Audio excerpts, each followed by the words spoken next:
Mesdames, Messieurs, téléspectateurs, bienvenue à Érable en bref, émission d'actualité locale et régionale. Ici Lydia Jacques.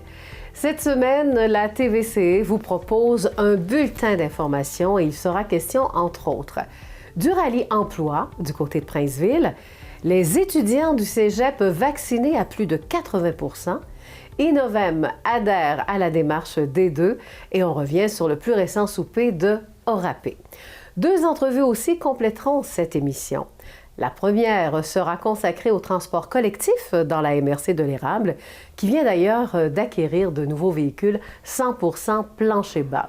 Notre invité, entre autres, Simon Bégin, directeur du transport collectif. Comme seconde entrevue, il sera question du développement économique de Princeville par le biais de son rallye de l'emploi qui aura lieu le 22 octobre prochain. La vaccination pour les étudiants du cégep de Victoriaville a connu une grande popularité. Nous pouvons annoncer que 80 % des collégiens ont été vaccinés contre la COVID-19 à 80 % selon la Nouvelle-Union. Cette information a été donnée lors de la plus récente séance du Conseil d'administration du Cégep qui a eu lieu le 13 septembre dernier. Le directeur général, Denis Deschamps, soutient que le plateau approche puisque celui-ci devrait atteindre le 84 %. Notons en terminant que c'est grâce à la clinique de vaccination tenue les 25 et 26 août dernier au Cégep de Victoriaville qu'on a obtenu ce beau résultat. La deuxième édition du souper bénéfice virtuel d'Orapé a connu une belle performance. En effet, cette activité d'autofinancement a obtenu un appui de 8 600 $. Valérie Bédard, directrice générale, tenait évidemment à remercier les personnes qui se sont procurées des soupers et aussi les entreprises pour le plan de visibilité. 17 commerces de restauration se sont associés à l'événement et 292 cartes cadeaux ont été vendues. Rappelons que Orapé, un organisme de récupération anti-pauvreté de l'érable, aide des centaines de personnes et familles à lutter contre la pauvreté. La démarche D2 de plus en plus populaire auprès des entreprises et organisations. Innovem, un centre d'innovation en ébénisterie et en meubles, adhère donc à la démarche. Mentionnons que Innovem est un des premiers centres collégiaux de transfert de technologie depuis 1983. Bernard Lefrançois, le coordonnateur d'Innovem, souhaite rester à l'avant-garde des meilleures pratiques dans notre secteur et de procédés plus durables chez nos clients.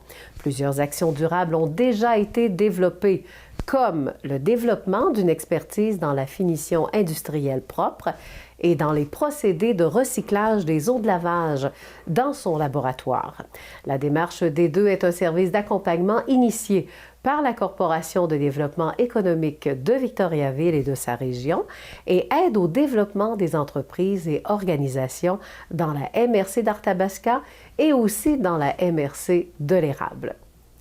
Un événement culturel à vivre en famille dans notre MRC de l'Érable, c'est en fin de semaine que ça se passe, les Journées de la culture.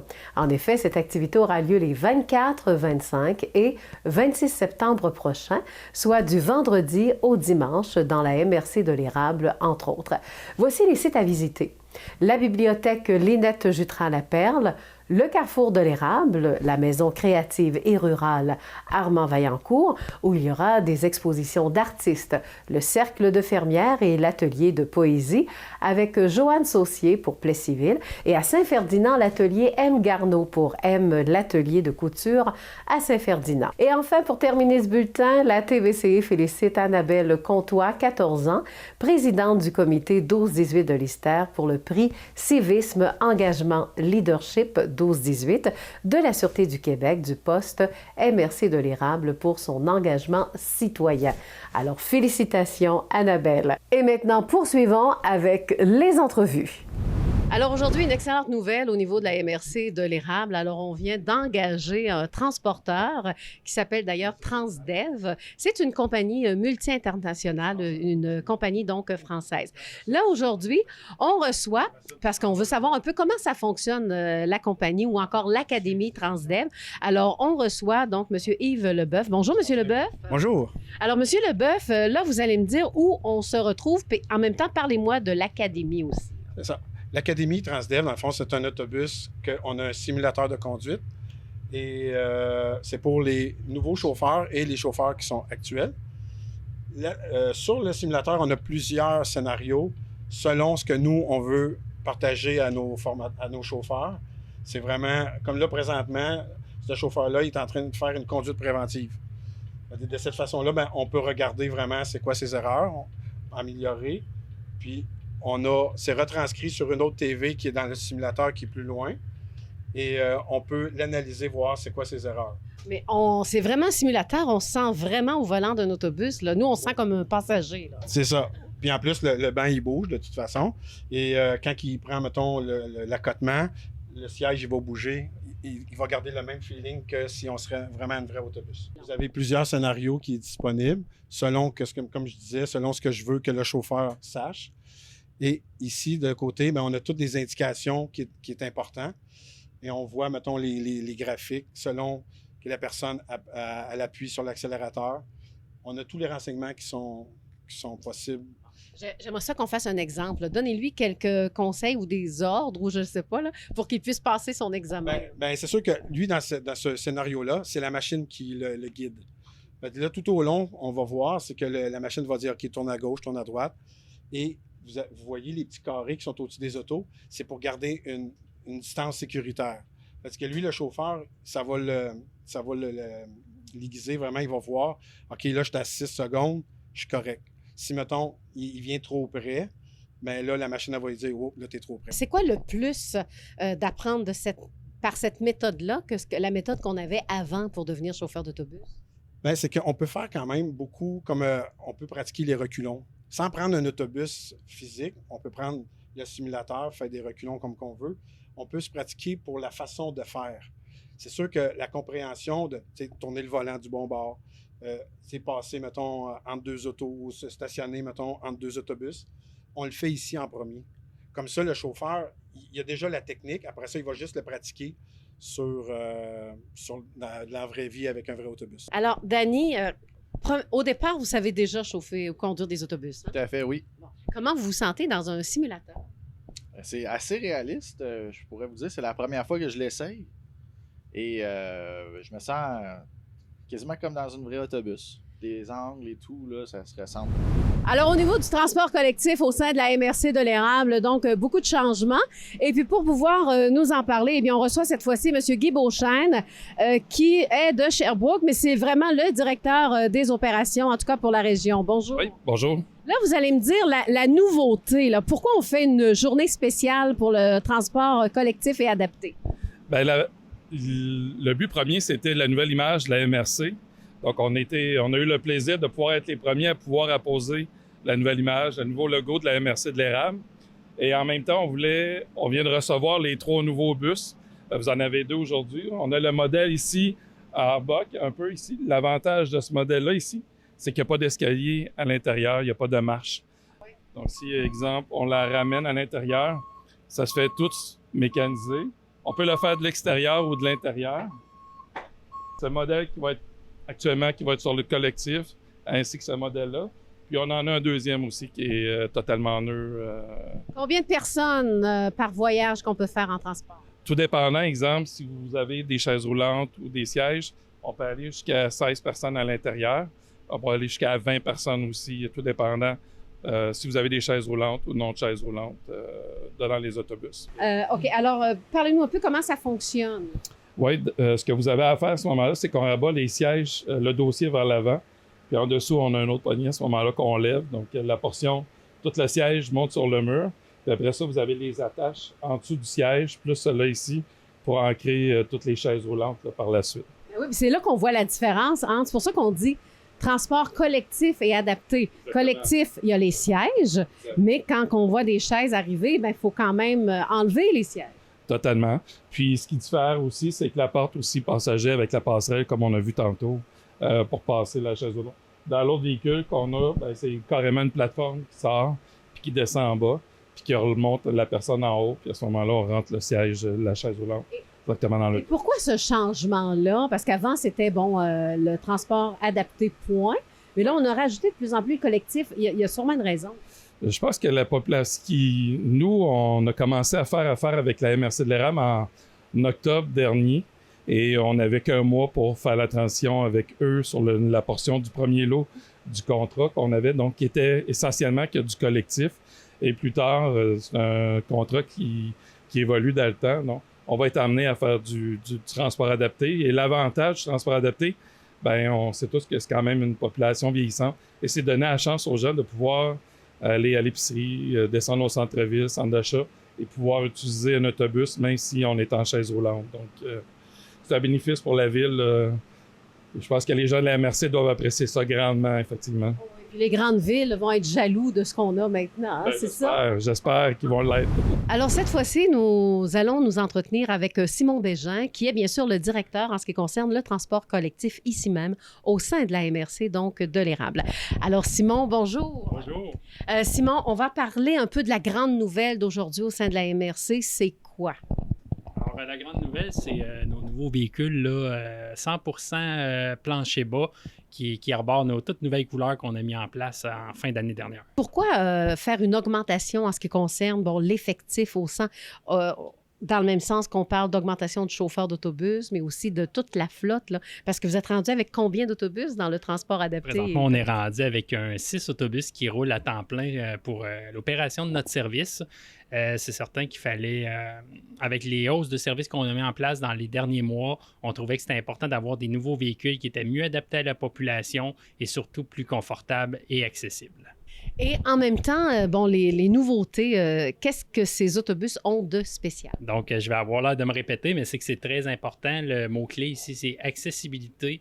Ils sont munis d'une rampe à bascule qui peut se déployer sur le trottoir. Donc, quand on pense accessibilité, on pense souvent au fauteuil roulant, mais c'est les marchettes, les personnes avec une canne. C'est très, très, très facile de monter à bord. Il n'y a aucun escalier. Donc, très facile pour les gens qui ont des handicaps, les personnes âgées. La question maintenant, c'est pourquoi faire un partenariat avec Transdev, qui est une compagnie multi-internationale? Donc, tout d'abord, la raison de notre affiliation avec la firme Transdev, qui est notre transporteur pour, si on le veut bien, les 5 prochaines années, si tout va bien, tout d'abord, c'est qu'on est régi, le secteur public, par un processus obligatoire d'appel d'offres. Donc, c'est eux qui ont été les grands gagnants de cet appel d'offres-là en septembre 2020. Et par la suite, Transdev a comme mission d'être un facilitateur de mobilité. Donc, ils nous permettent d'avoir des véhicules qui répondent mieux à notre population et d'être plus flexibles dans l'organisation de nos services. Oui, et on parle même qu'un jour, peut-être qu'on aura notre autobus en transport collectif électrique aussi. En tout cas, je sais que ça fonctionne présentement par énergie solaire. Oui, c'est certain qu'au fil des années, on va s'assurer de regarder là, toutes les sources d'énergie plus propres qu'on peut retrouver. Donc, l'électricité n'est pas écartée. On aimerait bien le voir d'ici les 5-6 prochaines années, un véhicule électrique. L'importance d'offrir à la population du nouveau. Des nouvelles autobus également. C'est quoi? Est-ce que la population augmente? Est-ce que le transport change? Parce que vous m'aviez déjà parlé de d'autres projets. Là. Alors là, c'est le temps d'en parler. C'est certain que là, on sort d'une pandémie, donc la société commence à revivre. Donc, c'est le bon moment d'innover, de proposer des nouvelles façons de se transporter. Et moi, je peux déjà vous le dire, depuis qu'on a implanté ces changements-là en fin d'année 2020 et également au début de l'année 2021, bien qu'on était en situation de pandémie, notre achalandage est en hausse. Donc, pour nous, il n'y a pas de doute, c'est un succès instantané et ce n'est qu'à peine le début. Dans les 5 prochaines années, il y a tout l'aspect technologique qui va être mis de l'avant. Donc, on pense à notre système de paiement sans contact qui va être implanté. On veut beaucoup aussi travailler pour notre clientèle qui utilise notre service de transport adapté. Ces gens-là ont besoin de nos services pour se déplacer, participer à des activités, briser l'isolement. Donc, on veut vraiment travailler pour ces gens-là avec les acteurs locaux, réduire les temps de déplacement, que ce soit plus agréable pour eux, parce qu'étant donné, actuellement, il y a plusieurs irritants à ce niveau-là. On veut également travailler avec les partenaires du milieu. Exemple, il y a des enjeux de recrutement. Donc, comment on pourrait contribuer au déplacement de main-d'œuvre pour faciliter le tout? Donc, ça peut aller au niveau du transport, là, ça peut aller dans différentes catégories maintenant. C'est pas juste pour adapter au collectif. Si des compagnies ont besoin de vous pour le transport, on peut faire appel à vous. Là. Absolument. En fait, c'est ce qu'on souhaite. On est toujours à la recherche de nouveaux partenariats. Également, il y a tout l'aspect technologique qui nous permet là, doser de nouvelles avenues. On pense au transport à la demande là, qui pourrait être offert dans les prochaines années. Donc, on se réserve un véhicule qui roule, mettons, à Plessisville, on peut le réserver sur notre cellulaire et le véhicule va venir nous chercher dans 15 minutes. Il y a plein d'options qu'on peut explorer. Alors, comme on dit, oui, c'est pour le monde du travail, le service d'autobus, mais pour le loisir aussi, là, ça va rester ouvert. Donc, si on va aller au zoo, on va pouvoir y aller, là. J'aime bien votre référence, mais sans farce. Oui, notre véhicule, présentement, notre service est beaucoup utilisé par des étudiants et des aînés, mais on souhaite vraiment se diversifier. Là. C'est une de nos grandes priorités. On veut que les travailleurs utilisent notre service, puis on veut que les gens comprennent qu'on est flexible. Et que maintenant, depuis 2006, on a un système de transport pour aider, parce qu'il ne faut pas se le cacher, nous vivons où les régions sont éloignées aussi. Oui, c'est ça. Ici, en territoire un petit peu plus rural, on sait que parfois c'est un petit peu moins inculqué dans la mentalité d'utiliser le transport collectif, mais même si on est en région un peu plus éloignée, il y a des avantages économiques à le faire, des avantages de nature environnementale aussi. Donc, on veut vraiment là, mettre ça de l'avant et offrir nos services à tous. Côté entrevue aujourd'hui pour, évidemment, l'émission Érable en bref, eh bien, nous recevons Sébastien Gingras. Sébastien, il est le directeur des communications à la ville de Princeville. Et le sujet, ça va sûrement vous intéresser, surtout si vous êtes chercheur d'emploi ou encore employeur du côté de Princeville. Alors, tout d'abord, Sébastien, bonjour. Bonjour, Lydia. Donc, l'événement s'appelle le Rallye Emploi. Oui, le rallye de l'emploi. Oui. De l'emploi, mais il ne faut pas se mélanger avec un autre événement d'emploi. Non, il ne faut pas confondre avec Mission Emploi Tabasco-Érable qui a eu lieu davantage au printemps. Le dernier a été en mode virtuel à cause de la COVID, là, mais habituellement, il y a un salon de l'emploi qui se fait là, du côté de Victoriaville, mais nous, c'est pas le même concept. Si vous me permettez d'enchaîner justement avec ça. Nous, exactement, en fait, le concept du rallye de l'emploi, c'est vraiment que les entreprises de Princeville tiennent simultanément une activité porte ouverte dans leur installation, finalement, pour faire découvrir aux chercheurs d'emploi, justement, leur usine. C'est aussi de mieux faire connaître, justement, leur entreprise, leurs produits. Puis c'est aussi, évidemment, que les employeurs rencontrent sur place aussi les chercheurs d'emploi. Oui, et la connexion aussi, que la chimie également, parce que j'aimerais ça qu'on parle de cette année, à cause de la COVID et tout, on en est rendu à... Parce que c'est pas une première édition. Non, c'est la deuxième édition, en fait, de l'événement, parce qu'on l'a tenu en octobre 2019. C'était prévu qu'il y ait une deuxième édition, justement, à l'automne 2020, mais avec la COVID-19... disons que l'an dernier, on a jugé préférable d'annuler carrément l'événement. On s'était dit que ce sera partie remise en 2021 si c'est possible. Puis là, justement, dans le contexte actuel, là, ça va être une édition, oui, qui va sûrement être encore un peu teintée par la COVID-19 parce que, il y a encore les normes sanitaires qui sont en application. Oui. Mais sinon, c'est quand même possible de faire des rassemblements aussi, etc. Là, c'est limité, là, mais il y a quand même des choses qui peuvent se faire. Donc, c'est en présentiel ou virtuel? Oui, en fait, ça va être en présentiel, en fait. Donc, c'est ça. Donc, le 22 octobre prochain, vraiment, les entreprises vont pouvoir accueillir sur place les chercheurs d'emploi. Mais il y a aussi, évidemment, le volet virtuel qui ne sera pas négligé parce que, justement, dans le contexte de la COVID, il y a aussi le fait qu'on veut aussi peut-être aller chercher des chercheurs d'emploi qui habitent à l'extérieur de la région, qui ne pourront pas se déplacer le 22 octobre. Mais on va vraiment sensibiliser les entreprises aussi pour tenir des entrevues en mode virtuel, soit avant ou après l'événement. Donc, c'est sûr que ça aussi, on va pousser de ce côté-là. Ce qu'on n'a pas fait vraiment lors de la première édition, mais là, le virtuel, oui, va avoir aussi son importance. OK, mais le rallye emploi a très bien fonctionné là, en 2019. Oui, la première édition, on a eu 14 entreprises participantes du côté de Princeville. Puis nous, dans les sondages qu'on a fait après l'événement, donc ça a entraîné la création directe de 17 emplois.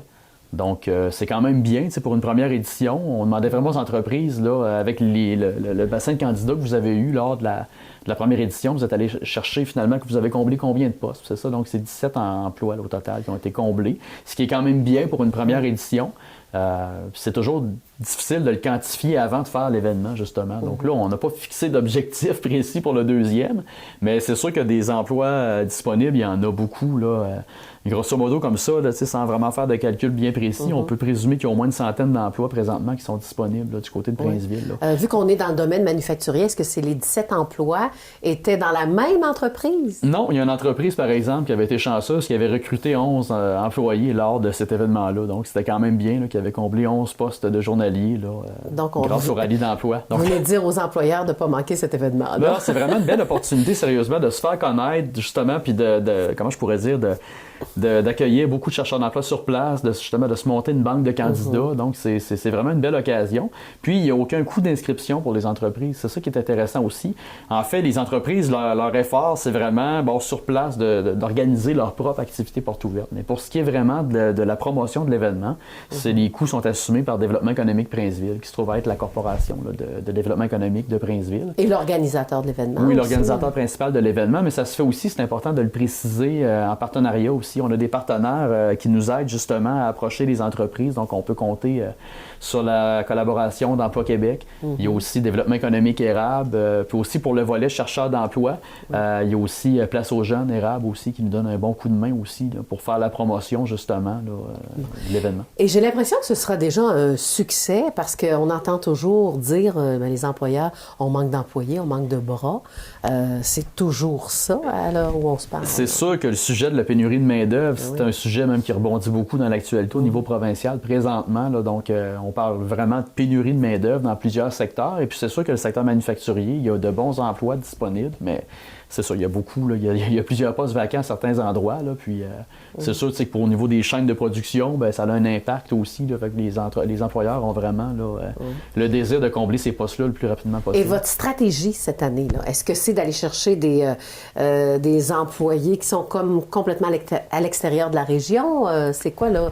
Où vous allez placer vos points forts pour cette édition-ci? C'est sûr que notre promotion, on va l'axer beaucoup sur les médias sociaux, mais oui, on va faire de la promotion autant dans la région que dans les régions environnantes aussi, parce que il peut y avoir des chercheurs d'emploi dans la région, des gens qui ont déjà un emploi, mais qui veulent relever un nouveau défi professionnel, qui veulent changer d'emploi, mais il y a aussi, on va même se rendre aussi, on veut cibler via les médias sociaux la partie francophone du Nouveau-Brunswick aussi, aller chercher des travailleurs aussi dans ce coin-là, parce que, c'est une réalité aussi, là, je pense entre autres, sans trop me tromper, du côté de Princeville, c'est Excellence Composite, qu'il y a des travailleurs qui viennent du Nouveau-Brunswick. Là, donc, il y en a déjà du côté de Princeville. Puis ça aussi, c'est un bassin de main-d'œuvre qu'on va aller solliciter pour le rallye. Et bilingue. Et bilingue aussi. Puis c'est le fait aussi que si on n'est pas nécessairement capable de trouver dans la région ou dans les régions environnantes là, au Québec, là, la main-d'œuvre, il y en a du côté du Nouveau-Brunswick aussi. Là. Bon, l'événement a lieu le 22 octobre, mais là, il y a des inscriptions.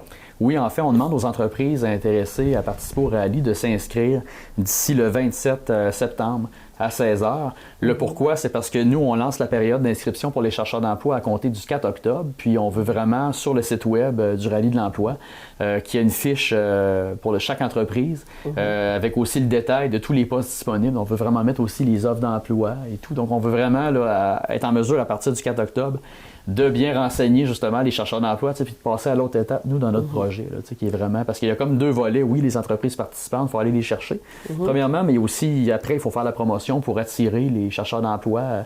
En fait, quand on demande aux chercheurs d'emploi ensuite de s'inscrire, c'est que les chercheurs d'emploi peuvent envoyer leur CV aussi au moment de s'inscrire, puis ils vont pouvoir choisir je veux visiter telle entreprise lors de la journée du 22 octobre. Il y aura des visites guidées. Oui, c'est ça, des visites guidées d'entreprise. Donc, nous, après, on se trouve, en fait, je dis nous, c'est beaucoup moi qui va recevoir toutes les inscriptions des chercheurs d'emploi.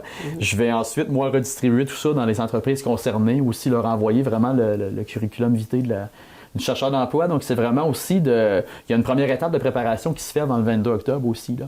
Souvent, on va inciter aussi les entreprises déjà à contacter ces gens-là pour déjà organiser peut-être des entrevues sur place ou au pire les faire en mode virtuel aussi. Donc, non, on a beaucoup de pain sur la planche au cours des prochaines semaines, mais c'est un beau projet. Bon, alors moi, je vais vous demander de regarder quand même la caméra ici, puis de parler aux employeurs, OK? Parce que c'est sûr que les anciens de 2019 vont probablement revenir cette année. Nommer quelques noms d'entreprises que vous êtes certains qui vont peut-être être là. Puis pour les autres, envoyez-leur le message. Oui, bien, on a eu, j'ai déjà confirmation que du côté de Commonwealth Plywood, donc l'entreprise veut être de retour là, avec ses 2 usines à Princeville. Du côté de Machinex aussi, ça semblait être intéressé de revenir. Les autres entreprises, en fait, je mentionnerais que c'est important, le rallye de l'emploi, c'est une belle opportunité qui, en fait, coûte rien au niveau de la promotion pour vous.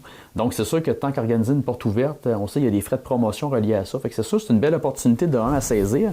Deuxièmement, c'est ça, c'est de vous faire connaître, d'ouvrir vos portes aux chercheurs d'emploi. Ça permet, je pense que c'est la meilleure façon de convaincre des gens d'aller travailler chez vous. Les gens vont pouvoir voir sur place de quoi a l'air l'usine aussi, c'est quoi les tâches qui sont demandées, rencontrer des gens de l'équipe de travail. Donc, tout ça, je pense que c'est bien, beaucoup mieux que de juste voir une offre d'emploi, puis de se fier, je vais afficher une offre d'emploi, puis j'attends les CV. Je pense que c'est d'être un peu plus proactif, de passer à l'autre étape, d'organiser une porte ouverte, de participer au rallye de l'emploi. Il ne faut pas se cacher.